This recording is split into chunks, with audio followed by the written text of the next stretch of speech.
അതിലേക്ക്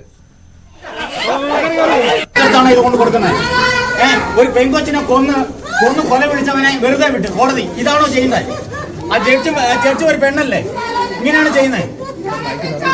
ചാനലുകാരൊക്കെ വന്നേക്കുന്നു. മൊത്തം സംഭവിച്ചതല്ലേ പറഞ്ഞേ? ഇന്ന് ജനത്തെ ചാനൽ കേൾക്കുന്നത് ഇന്ത്യ കേൾക്കുന്നത്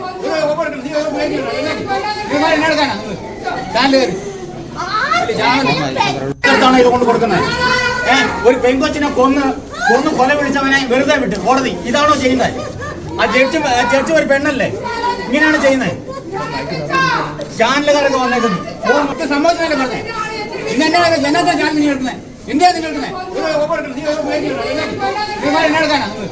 ചാനലുകാർ ഇത് കൊണ്ട് കൊടുക്കുന്നത്. ഒരു പെങ്കൊച്ചിനെ കൊന്ന് കൊല വിളിച്ചവനെ വെറുതെ വിട്ട് കോടതി ഇതാണോ ചെയ്യുന്നത്? ആ ജഡ്ജി ഒരു പെണ്ണല്ലേ? ഇങ്ങനെയാണ് ചെയ്യുന്നത്? ചാനലുകാരൊക്കെ വന്നേക്കുന്നു. മൊത്തം സംഭവിച്ചതല്ലേ പറഞ്ഞേ? ഇന്ന് ജനത്തെ ചാനൽ കേൾക്കുന്നത് ഇന്ത്യ കേൾക്കുന്നത്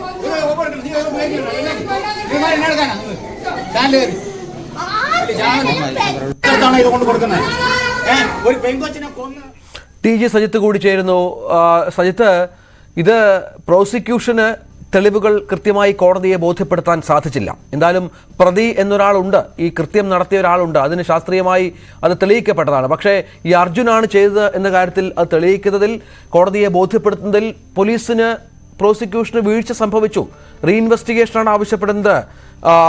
പ്രതിഭാഗം എന്തു കരുതണം? എവിടെയാണ് പാളിച്ച പറ്റിയത്?